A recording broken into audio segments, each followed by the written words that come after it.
မိဘပြည်သူများရှင်ခဏင်းစုရဲ့သတင်းသုံးသက်တင်ပြချက်လေးဖြစ်ပါရဲ့ရှင်ဒီနေ့မှာမိဘပြည်သူများအောင်ကျွန်မပထမအောင်ဆုံးပြောပြပေးရမယ့်သတင်းလေးကတော့မနေ့ကကျွန်မတက်ခဲ့တဲ့ပွဲလေးကြောင်းပြောပြချင်ပါတယ်မနေ့ကအခမ်းအနားပွဲလေးတစ်ခုကျွန်မတက်ရောက်ခွင့်ရခဲ့ပါရဲ့ရှင်အဲ့ဒီပွဲလေးဟာဆိုရင်ကျွန်မတို့နိုင်ငံတော်အကြီးအကဲဖြစ်တဲ့ယာယီသမ္မတကြီးဦးမင်းအောင်လှိုင်ရဲ့လမ်းညွှန်မှုနဲ့အတူပို့ဆောင်ရေးနဲ့ဆက်သွယ်ရေးဝန်ကြီးဌာနကပြည်ထောင်စုဝန်ကြီးဦးမြထွန်းရဲ့စီမံမှုတွေနဲ့ဝန်ကြီးဌာနရဲ့ကြိုးပမ်းမှုတွေနဲ့အတူနေပြည်တော်မန္တလေးလမ်းပိုင်းမှာဆိုရင်လက်စစ်ရထားပထမဆုံးပြေးဆွဲတော့မှာဖြစ်ပါတယ်။ပြောရမယ်ဆိုတော့မြန်မာနိုင်ငံမှာပထမဆုံးပြေးဆွဲမဲ့လက်စစ်ရထားပေါ့ရှင်။အဲ့ဒီပြေးဆွဲခြင်းခန်းနာလေးကိုကျမတို့မီဒီယာတွေတက်ရောက်ခွင့်ရခဲ့တာဖြစ်ပါတယ်။ဒီခန်းနာလေးမှာကျမတို့မြင်လာတာလေးလည်းမိဘပြည်သူများမနေ့ကမျှဝေခဲ့ပါတယ်။မိဘပြည်သူများလည်းစိတ်ဝင်စားတော့မြင်တွေ့ရပါတယ်ရှင်။နိုင်ငံရဲ့ပထမဆုံးပြေးဆွဲတဲ့ခီးစင်ပေါ့နော်1889ခုနှစ်မှာဆိုရင်ရန်ကုန်နဲ့ပြည်ကိုမီးရထားခရီးစဉ်ပထမအဆုံးပြေးဆွဲခဲ့ပါရှင်အဲ့ဒီကနေမှမြန်မာမီးရထားအခမ်းကဏ္ဍကမြန်မာနိုင်ငံရဲ့တည်ယူပို့ဆောင်ရေးကဏ္ဍမှာအရေးအကြီးဆုံးနဲ့အဓိကကျဆုံးအခမ်းကဏ္ဍတစ်ခုဖြစ်လာခဲ့တာယနေ့ထိပါပဲရှင်ဟိုးရခင်အချိန်တုန်းကပထမဆုံးစတင်ပြေးဆွဲရတော့ရေနွေးမှုသုံးတဲ့စက်ကောင်းကြီးတွေနဲ့ပြေးဆွဲတာပေါ့နော်အဲ့ဒီကနေမှဒီဇယ်သုံးတဲ့စက်ကောင်းကြီးတွေဖြစ်သွားတယ်အခုနောက်ဆုံးကျတော့လက်စစ်စက်ကောင်းကြီးတွေဖြစ်သွားခဲ့တာဖြစ်ပါရဲ့ရှင်ခေတ်ကာလကြာလာနဲ့အမျှအစဉ်စဉ်ပြောင်းလဲပြီးတော့တိုးတက်လာခဲ့ပြီဖြစ်ပါတယ်ဒါကြောင့်မနေ့က22ရက်17လ2025ရက်နေ့အားဆိုရင်မြန်မာမီးရထားလုပ်ငန်းရဲ့သမိုင်းစာမျက်နှာတစ်ကိုဖွင့်လှစ်တဲ့နေ့ဆိုရင်လည်းမမှားပါအောင်ရှင်။မနေ့ကလက်စစ်ရထားကြီးကိုကျွန်တော်တို့ကိုယ်တိုင်လည်းစီးနှင်းလိုက်ပါဝင်ရခဲ့ပါတယ်။အထက်မှာအဲကွန်လေးနဲ့အေးဆက်ပြီးတော့အင်မတန်ကိုစိန်ကြားလှပါတယ်ရှင်။ဒီရထားလေးကိုစီးနှင်းခြင်းနဲ့ဆိုတော့ရိုးရိုးတန်းက1000ခွဲကျတဲ့မှာဖြစ်ပါတယ်။အထူးတန်းစီးနှင်းခြင်းနဲ့ဆိုတော့2000ကျပ်တိတိကျတဲ့မှာဖြစ်ပါတယ်ရှင်။ဒီရထားဟာဆိုရင်လောလောဆယ်ပေါ့နော်နေပြည်တော်နဲ့မန္တလေးကိုအစုံအစံရထားအနေနဲ့ပြေးဆွဲမှာဖြစ်ပါတယ်နေပြည်တော်ကနေပြီးတော့နေ့လယ်12နာရီမှာထွက်ခွာမှာဖြစ်ပြီးတော့မန္တလေးကိုညနေ9နာရီမှာစရောက်မှာဖြစ်ပါတယ်မန္တလေးကနေစီးမယ်ဆိုတော့မနက်6နာရီမှာမန္တလေးကနေစတင်ထွက်ခွာမယ်နေ့လယ်17နာရီမှာနေပြည်တော်ဘူတာကိုစရောက်မှာဖြစ်ပါရဲ့ရှင်အဲ့ဒီမှာရန်ကုန်ကိုဆက်သွားခြင်းနဲ့ဆိုတော့ရန်ကုန်ကိုဆက်လက်ပြီးတော့ပြေးဆွဲတဲ့ DMU ရထားတွေစီကိုပြောင်းလဲပြီးတော့ခရီးဆက်လက်ထွက်ခွာနိုင်ပါရဲ့ရှင်လောဆယ်တော့ဒီခရီးစဉ်ဟာဆိုရင်လက်စစ်ရထားနဲ့ပေါ့နော်သွားနိုင်တဲ့ခရီးစဉ်ဟာဆိုရင်နေပြည်တော်နဲ့မန္တလေးလမ်းမိုင်းပဲရှိပါသေးတယ်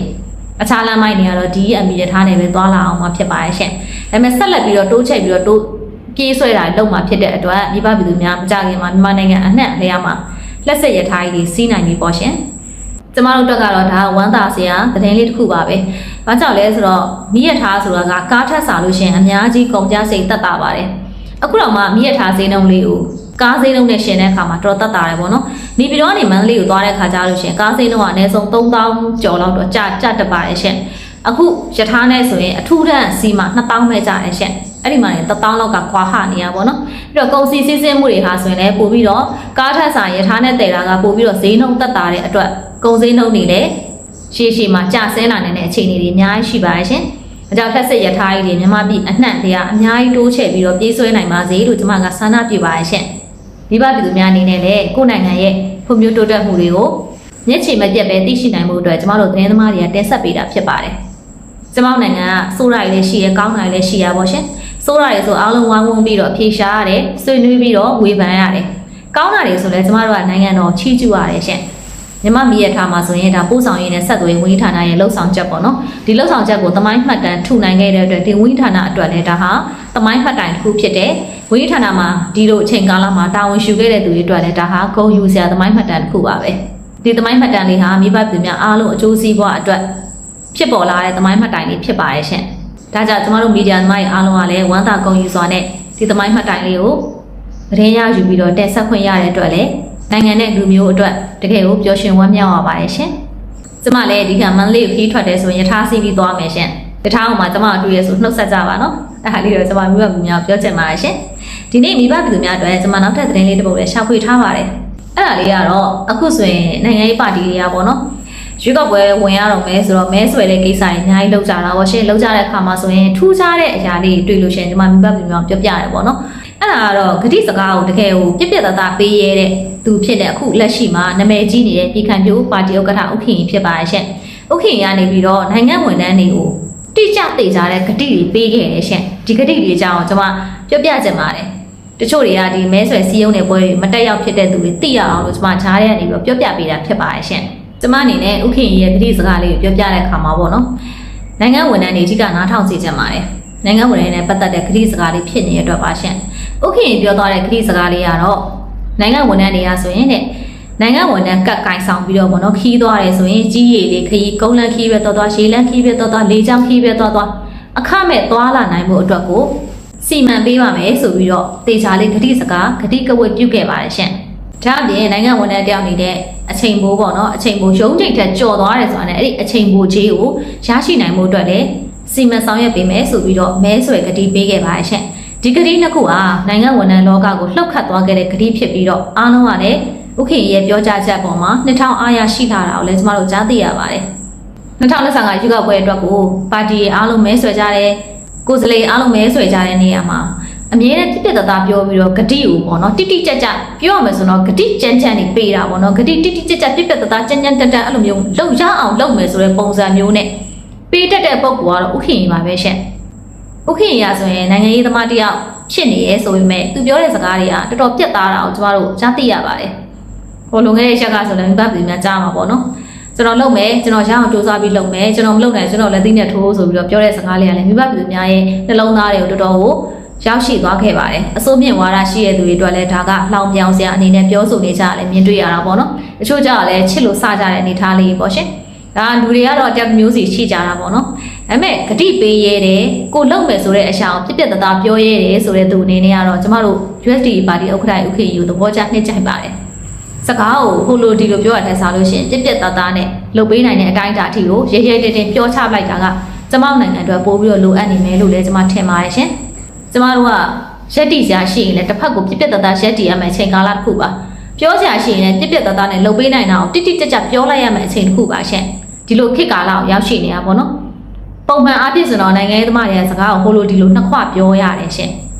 အဲ့ဒီထဲမှာမှဥက္ကဋ္ဌရထူးကြတယ်လို့ပြောခဲ့ရပါတယ်စကားကဘယ်တော့မှနှစ်ခွပြောတာမျိုးမရှိပါဘူးတခုံးနဲ့တက်တက်မတ်မတ်နဲ့ထိထိမိမိပြောတတ်တဲ့နိုင်ငံရေးသမားဖြစ်တော့ကျမတို့အနေနဲ့ဒီပုဂ္ဂိုလ်ပေါ်အသိမှတ်ပြုပါတယ်ရှင်တက်မတော်သားဟောင်းဖြစ်ခဲ့တာကြောင့်လည်းပါမယ်နဲ့တူပါတယ်ဥ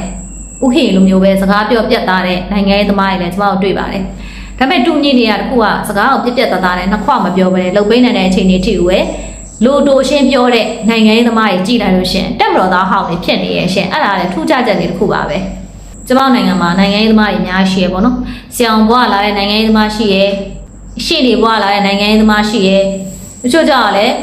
ကျောင်းမပြီးဘူးပေါ့နော်ကျောင်းသားဘွားလာတဲ့နိုင်ငံရေးသမားရှိရဲ့ဒါဘဝမျိုးစုံကလာကြတာပဲဒါပေမဲ့တက်မတော်သားဘွားကနေပြီးတော့နိုင်ငံရေးသမားဘက်ကူးပြောင်းသွားတဲ့သူတွေကကြတော့အခြားသူတွေထက်ဆိုင်စကားပြောတာပြတ်သားတယ်ပို့ပြီးတော့ပိုင်နိုင်တယ်ဆိုတဲ့အနေအထားလေးတွေကျွန်တော်မြင်ရပါတယ်လိုဖြစ်ဖြစ်ဥက္ကဋ္ဌရာဒီရွေးကောက်ပွဲမှာ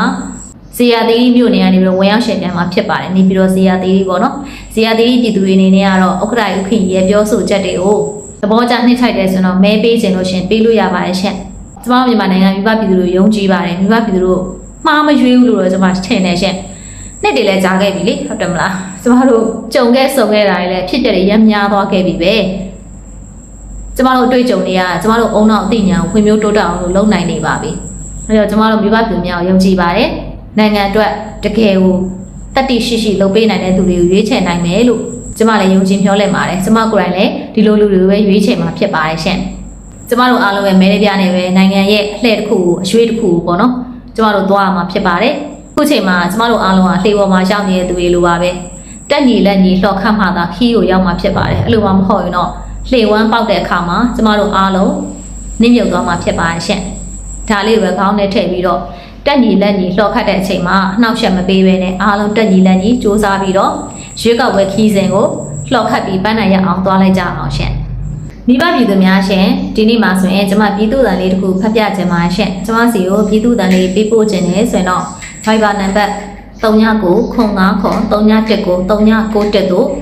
အချက်လက်နဲ့တကွတေချာလေးပေါ့နော်စာစီပြီးတော့ရေးသားပေးပို့နိုင်ပါရဲ့ရှင့်ကျမကဒီစာလေးတွေကိုတေချာလေးစစ်စစ်ပြီးတော့မိဘပြည်သူများအားလုံးရောနိုင်ငံတော်မှာတာဝန်ရှိရတဲ့သူတွေရောသိရှိနေအောင်လို့ကျမဖတ်ပြပေးမှာဖြစ်ပါရဲ့ရှင့်ဒီနေ့ကျမစီကိုအန်တီတယောက်ကနေပြီးတော့စာလေးဆောင်ပေးပို့လာပါတယ်သူတို့မြေပြင်မှာဖြစ်တဲ့အခက်အခဲလေးတစ်ခုပါရှင်ဖြစ်တဲ့အခြေအနေလေးကတော့တောင်တကုံ59ရက်ကွက်ဈေးထဲမှာပေါ့နော်ရှိရဲ့ဆိုင်မှာဆိုရင်နိုင်ငံတော်ကနေပြီးတော့ပေးတဲ့စားအုံးစီကိုဖြန့်ဖြူးတဲ့ဆိုင်ပေါ့နော်အဲ့ဒီဆိုင်ကနေပြီးတော့စားအုံးစီဈေးကိုသူကလိုသူတို့တောင်းယူတဲ့အခြေအနေလေးရှိရဲဆိုပြီးကျွန်မတို့သတင်းပေးပို့လာပါတယ်ဒီလိုဈေးပေးရတာကိုသူတို့ကညှို့ညင်နေဆိုတာတော့မဟုတ်ပေါ့နော်ဒါပေမဲ့ပေးရတဲ့ဈေးနဲ့ပြန်ရတဲ့ ပိတ်တာခြင်းကမပြည့်ဘူးတဲ့ဟောလို့ပြောလာပါရှင့်အဓိကသူတို့ဟာဆိုရင်တပိတ်တာ90ကျပ်သားပေါ့နော်တပိတ်တခွဲပေါ့ရှင်အဲ့ဒါဝယ်လို့ရှိရင်အလေးချိန်မပြည့်ဘူးပေါ့နော်ဒီကနေဝယ်တဲ့ဟာနောက်တစ်ဆိုင်မှာသူတို့သွားပြီးတော့ချိန်နေနဲ့တူပါရှင့်အဲ့လိုမျိုးအလေးချိန်မပြည့်ဘူးပြီးရဲ့အခါမှာငွေကြေးအန်းတဲ့အခါမှာဆိုလဲသူတို့တခြားလုံးတွေအများကြီးပေးတယ်ပေါ့နော်ဒါရန်ကုန်တို့မန္တလေးကိုနေပြီးတော့အားလုံးတူတူပဲရှင့်အကျွေမရှိလို့ရှိရင်တခြားလုံးတွေပေးတယ်ကျမတို့နိုင်ငံမှာတခြားလုံးဆိုတာအကျွေတော့ကျမတို့ကဆိုင်ဝင်သွားတယ်ပေါ့နော်ဒီအကျွေမရှိဘူးဆိုတော့တခြားလုံးအန်းလိုက်တယ်โอเค100ပေါ့နော်100သို့မဟုတ်200သူ့ဆို900ဘူးဒီအန်းတာရှိတယ်โอเคတခြားလုံး900ကိုကျမယူလာတယ်အဲ့နောက်တစ်ဆိုင်ရောက်တော့အဲ့900ကျမကဘောပစ္စည်းဝယ်လို့900လို့ကျမအဲ့တခြားလုံး900ဘူးသွားပေးလို့သူတို့မယူဘူးရှင်အဲ့လိုကလည်းရှိသေးတယ်ကျမတို့နိုင်ငံပေါ့နော်ဝယ်သူတွေကပဲမြဲနစ်နာနေရတဲ့ပုံစံပေါ့ကျမတို့ကအကျွေလိုတိုင်းတခြားလုံးရနေတော့ကြားတော့6000စိုးကျင်လာပြီရှင်6000စိုးကျင်လာပြီပေါ့တစ်စနေပြေးမနေတော့ဘူးပေါ့ရှင်အဲ့လိုတော့ရှိပါတယ်ရှင်ဒါလေးကလည်းကျမတို့နိုင်ငံမှာဒီစနစ်လေးကိုလည်းပြန်ပြီးတော့ကြည့်တဲ့နယ်လို့ထင်ပါတယ်တာမန်စီးပွားရေးအဆင်ပြေတဲ့သူတွေအတွက်ကဒါမသိတာပါရှင်စီးပွားရေးအဆင်ပြေတဲ့သူတွေအတွက်ကတော့100 200 500အစားစစ်စစ်ချွေတာပြီးတော့သုံးဆွဲနေရပါတယ်တရက်ကို200 300ဘိုးလောက်တခြားလုံးအန်းခံရတယ်ဆိုရင်တခြားလုံးတစ်ထုပ်နဲ့ကျမဘယ်လိုလုပ်အောင်ပါလဲပေါ့နော်အဲ့တော့ကျမတို့နိုင်ငံမှာအကျွေးရှားပါလို့ငွေကြေးတွေပေါ့နော်ငွေကြေးထုတ်တဲ့ခါမှာအကျွေးရအရင်လိုမကောင်းတော့ဘူးလေစုပ်ပြဲတဲ့ခါကျတော့တခြားလုံးအန်းချရဲဆိုဟုတ်ပြီဒီတခြားလုံးအန်းနေဆိုရင်နောက်ထပ်တနေရာမှာလည်းတခြားလုံးအကျွေးဖြစ်နေပြန်သုံးလို့ရအောင်ကျမတို့လုပ်ပေးပါလားကျမတောင်းဆိုတာပါရှင်အခြားလူလည်းလူပဲတောင်းဆိုနေကြပါတယ်ဘာလို့ဆိုတခြားလုံးကကိုကြတော့ပတ်စံနေတဲ့တခြားလုံးလဲရပြီသူများတော့သွားလဲပေးလို့မရအောင်ဆိုတော့ဒီတခြားလုံးတွေကကျမတို့ဘယ်လိုလုပ်ကြအောင်လဲပေါ့နော်အဲ့လိုဇာတ်လမ်းလေးရှိပါတယ်ဒါကျမလမ်းကြုံလို့ပြောပြတာပါDND ဖြစ်စဉ်ကတော့အဓိကသူစောင်းစီဝယ်တဲ့အခါမှာအလေးချိန်မပြည့်ဘူးပြန်ငွေရကြကြားလုံးတွေပဲပေးတယ်ဒါပြင်ဒီဇိုင်းဆက်ဆံရလည်းမကောင်းဘူးပေါ့နော်အဲ့လို personal ကိစ္စတွေလည်းပါတာပေါ့နော်အဲ့ကျမစီအဲ့ဒါလေးပေးပို့လာပါတယ်ကျမပြည်သူ့တန်ဖတ်ပြနေကြဆိုတော့ဒီလိုဖြစ်စဉ်ရကြတော့သက်ဆိုင်မှုတွေကနိုင်ငံတော်တာဝန်ရှိတဲ့သူတွေရောကာယကရှင်တွေရောအားလုံးနဲ့သွားသက်ဆိုင်နေပါတယ်ကာယကရှင်တွေကတော့ဆက်ဆံရေးမကောင်းတာနဲ့တခြားလုံးအန်းတာတယ်ပေါ့နော်အဲ့ကိစ္စလေးကိုသက်ဆိုင်သွားတယ်ဝယ်သူကတော့ဒါသူစင်မပြေတော့သူပြောတာပေါ့ရှင်နိုင်ငံတော်နဲ့သက်ဆိုင်တာကြတော့အဆောင်စီလိုဝေတဲ့ဆိုင်တွေဟာဆိုရင်အလေးမပြေတာတွေဈေးကိုပိုရှူတာတွေပေါ့နော်ဒါလေးစစ်စစ်တင်ပါတယ်ကျမနိုင်ငံမှာစောင်းစီကိုပဲအခြေပြုပြီးတော့ပေါ့နော်အားကိုးပြီးတော့ထမင်းချက်ပြုတ်စားတော့နေရတဲ့မိဘပြည်သူတွေအများကြီးရှိပါရဲ့ရှင့်တော့စောင်းစီနဲ့ပတ်သက်ပြီးတော့သတင်းတွေကျမတို့စီခဏခဏရောက်ပါတယ်ဒါကြောင့်ကျမဒီသတင်းအများကြီးတွေကနေပြီးတော့တစ်ခုတင်ဆက်ပေးတာဖြစ်ပါတယ်ရှင်အေရှင်မတွေအတန်အရမ်းညံလာလို့ရှင်အတိုင်းပြည်မှာလည်းအဆင်မပြေပါဘူးနော်ဘာကြောင့်လဲဆိုတော့အေရှင်မတွေကအတိုင်းပြည်ရဲ့တကယ်အခြေခံအုတ်မြစ်ပါပဲအိမ်တရဲ့စာဝတ်နေတဲ့အတွက်ကိုအင်ရှင်မတွေစီမံနေရတာအင်ရှင်မတွေအဆင်မပြေရင်အိမ်သူအိမ်သားတွေလည်းအဆင်မပြေဘူးရှင်အိမ်သူအိမ်သားအဆင်မပြေရင်နိုင်ငံတော်လည်းအဆင်မပြေဘူးရှင်အားလုံးကချိတ်ဆက်နေပါတယ်ဒါကြောင့်ကျွန်မဒီလိုမျိုးပေါ့နော်အင်ရှင်မတွေခက်ခဲတဲ့သတင်းလေးကိုကျွန်မပြည်သူ့အနေနဲ့လေးနက်စွာနဲ့တစ်ခုတ်တရတင်ဆက်ပေးတာဖြစ်ပါတယ်စောင်းစီဈေးနှုန်းနဲ့ပတ်သက်ပြီးတော့နိုင်ငံတော်ကဘယ်လိုပဲထုတ်ထားပါစေမြေပြင်မှာကတော့ဒီလိုမျိုးလေးဖြစ်နေပါရှင်တေချာလေးစစ်စစ်နိုင်မှုအတွက်ကျွန်မကပြည်သူ့အနေနဲ့တင်ဆက်ပေးတာဖြစ်ပါတယ်ရှင်ကျမတဲ့တင်ပြချက်လေးကိုဒီနေ့မှာဒီလောက်နေပဲရှင်းနာပြအောင်စီရှင်